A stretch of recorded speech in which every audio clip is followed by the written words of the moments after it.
So I'd been in Mansfield for about 3 years, starting on this 15 to life, 7 to 25, 5 to 15-year sentence for murder, felonious assault, and aggravated robbery. I had a cellie that was a cool dude. He got out.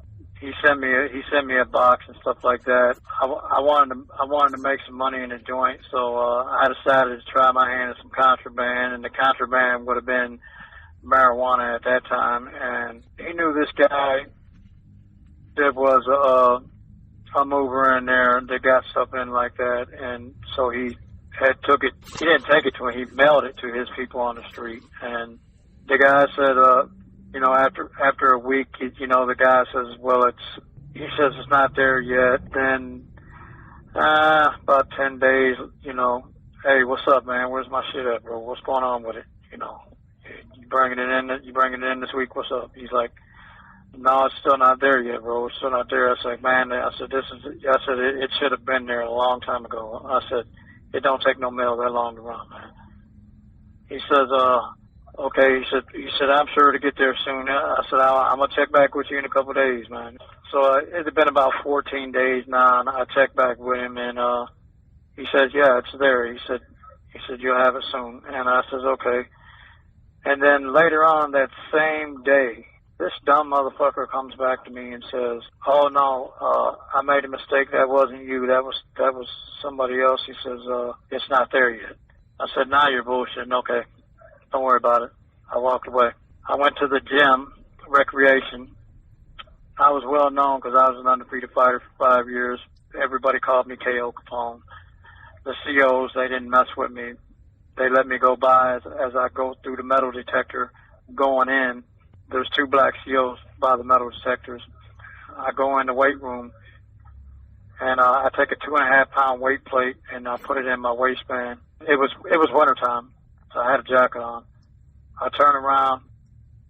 I come back out of the weight room. When I get back to the metal detectors, it's the same 2 COs are standing there. I didn't even go through the metal detector. I just walked to the right side of the metal detector and walked out, and they just looked at me and looked at each other and didn't say nothing. They just let me walk right on out. So I walk out the doors of the gym. This is Mansfield, Ohio, by the way. This is Mansfield Prison. I walk by 3A. I walk by 3D, 3C, and the guy that I'm going to see is in 3D. So I go up in 3D, and I just walk in there like I live there. I know he lives upstairs, and I knew what cell he was in, but as I was going up the stairs to go to his cell, I see him standing at a cell, somebody else's cell, talking to somebody at the top of the stairs. There's only a little walkway, between the stairs and the cell. Something made him turn around. He sensed danger. Something made him turn around. I guess when somebody's coming to get you. And he turned around and he looked like, he saw a ghost or something. But he was like thinking maybe I'm going to hit him in his face with a punch or something. But I had the 2.5-pound weight plate in my right hand already, and I bent my knees down low, and I hit him in his shin bone. Boom, boom, I hit him. I'm talking about, you could hear it. It was so, the way it hit the bone, it was so ugly. And I'm talking about, it was a horror sound, the way he screamed. He screamed like a horror movie, like a girl, like a woman, a bitch that you hear on a horror movie. He screamed like that. It was so fucking loud. And he hit the ground, and it's around, the cell was on the end, like the end of a walkway. It's like an L right there. It turns to the left, and it's a dead end, and he fell right there in the dead end. He has nowhere to go. He's trying to kick away from me and get away from me, and I got right over top of him, and I just beat his shin bones over and over and over with that 2.5-pound weight plate, and I busted his legs, and he's screaming like bloody murder. There's nothing. I can't even emulate it. It's so unreal the way he was screaming.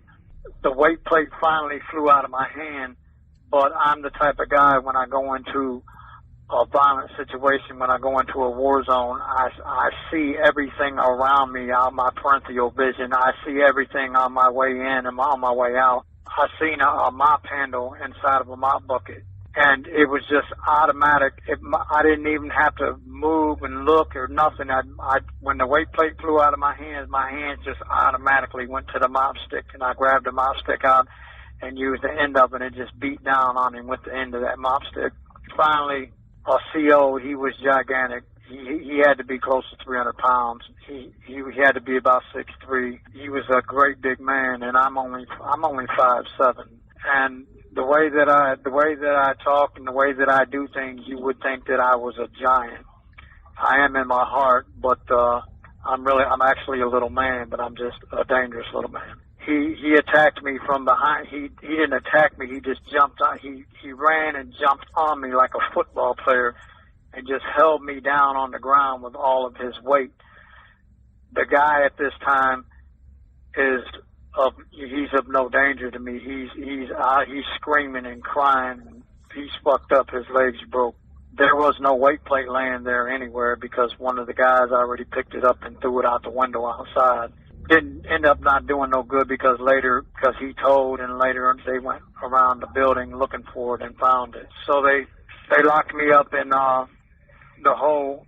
The Lucasville riot happened while I was in the hole, and they brought the guys in from the Lucasville riot, and some of them were from death row. They put them beside me, and I was beside one guy that actually had killed a school teacher there and cut her throat with a can lid. They took me to Lucasville after a few months. I'm in Lucasville for about only 6 months at this time. They dropped my security from level 4 back down to a level 3 again. That's what Mansfield was, level 3. And they sent me to Lebanon Correctional Center. Lebanon is a gigantic place.